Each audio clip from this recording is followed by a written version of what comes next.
Hello everyone, I am the Sports Card Noob and welcome back to my channel.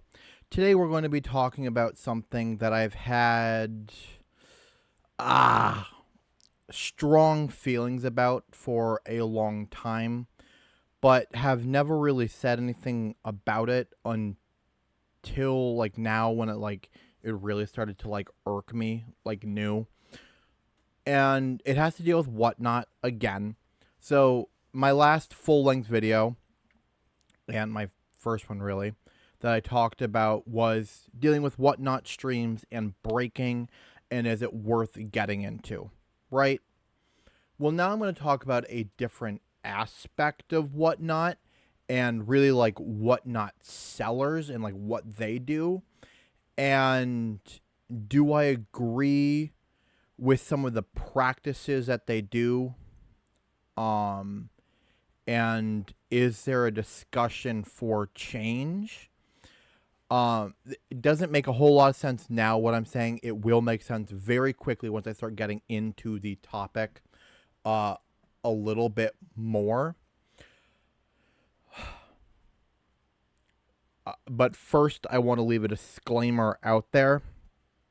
Number one, this video is not scripted. This is very much off the fly talking. So if it seems a bit ranty and rambly and a little bit everywhere, that's why. I do apologize.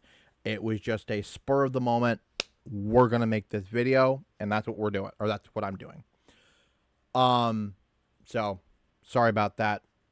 Second, I don't want this video to cause any types of fights or anything like that in the comments. This topic could be something that has the ability to present constructive conversation, which I think would be helpful across the board for maybe a lot of people.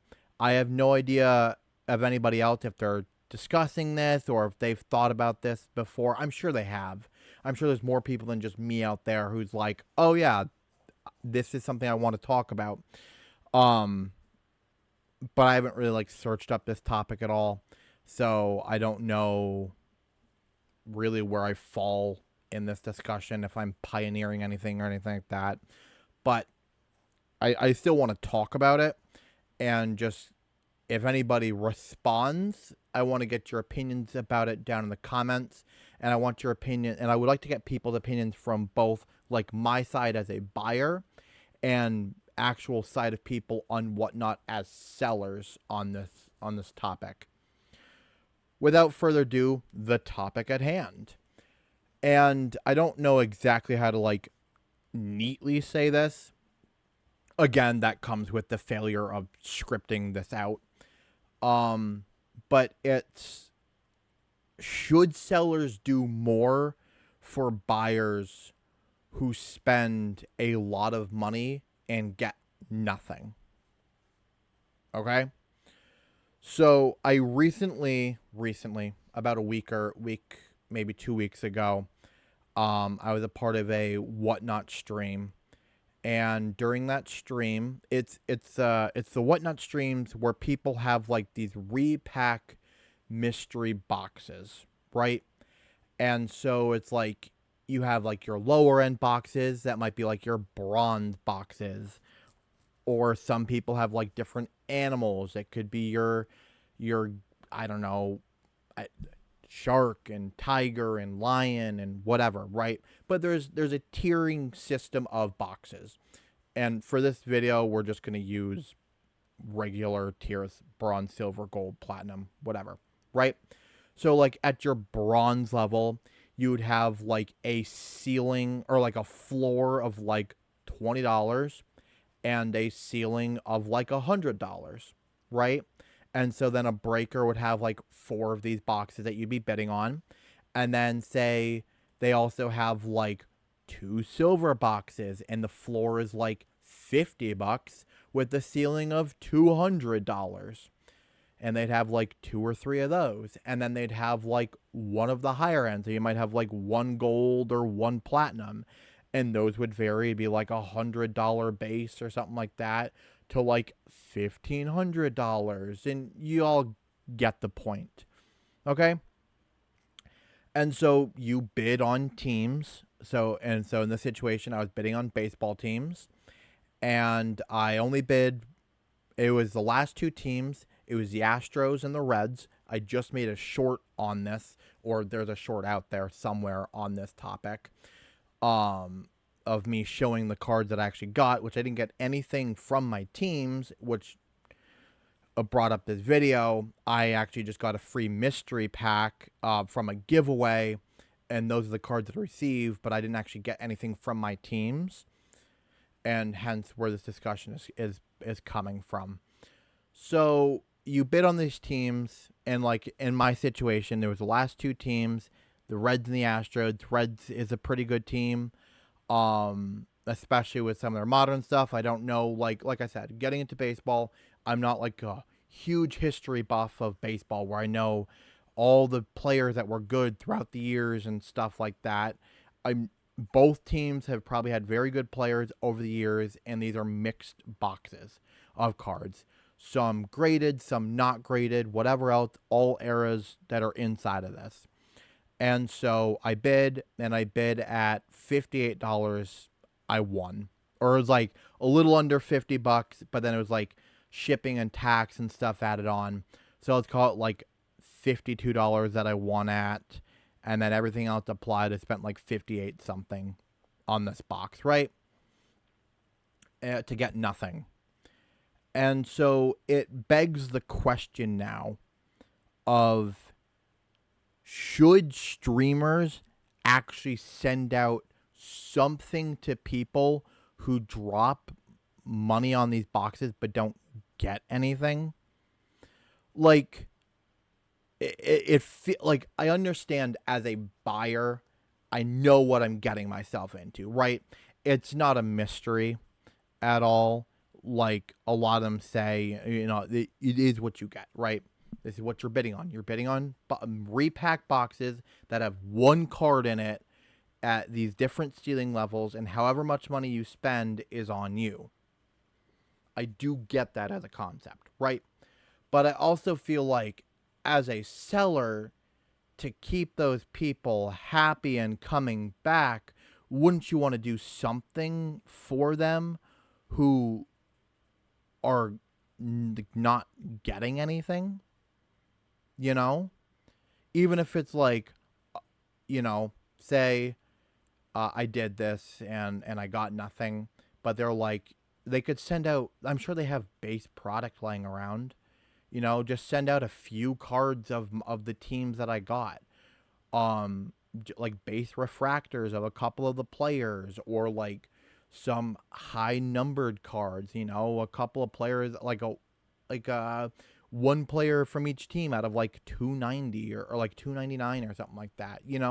Like, I feel like there's something that could be done where it's like, you're definitely not getting your money back by any means, but it's still something in good faith where it's like, hey, sorry you didn't get anything, but here's at least like this consolation prize, or what, like this consolation thing where it's like to keep people happy and keep people coming back, because like at least they're getting something out of it.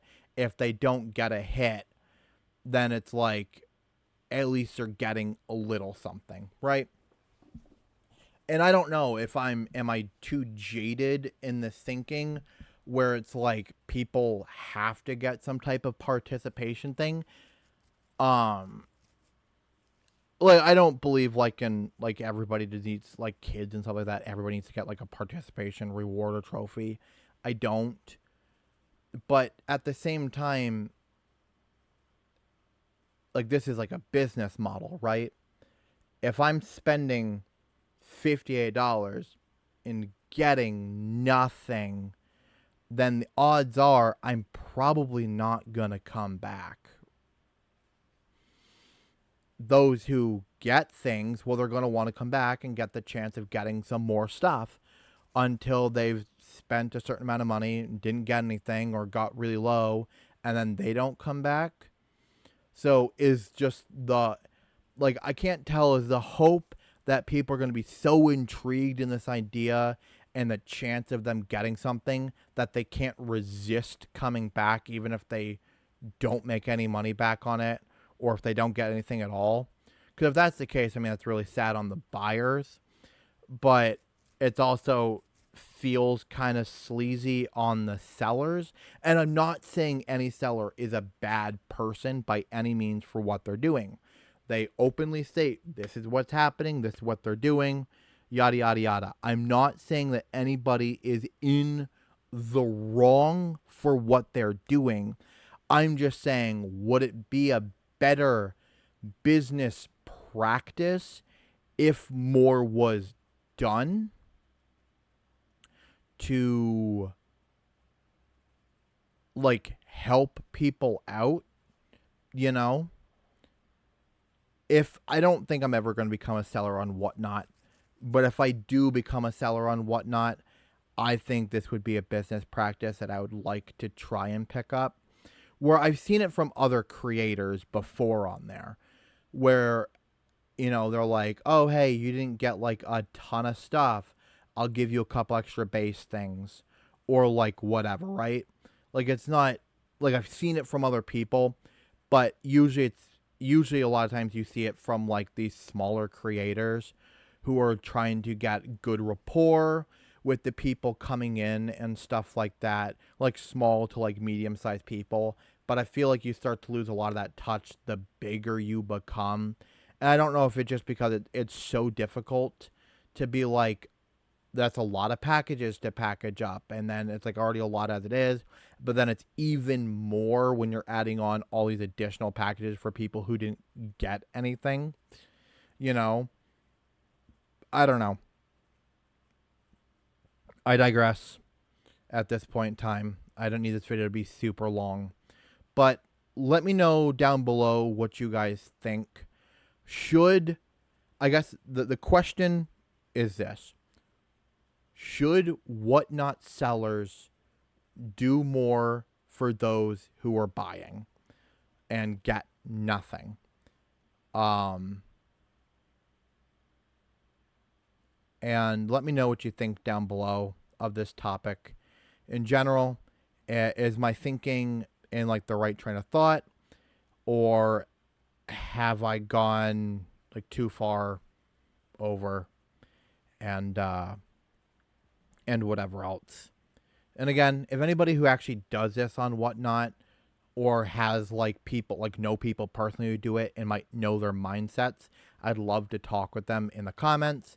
Or if you want, I would love, you can get in contact with me. We could do like a whole video on it. We could do like a discussion back and forth with a video in which we have this topic going. But let me know, because it'd be very interesting to see. And I appreciate anybody who actually comes around and watches this really weird kind of ranty video and stuff like that. So I don't know.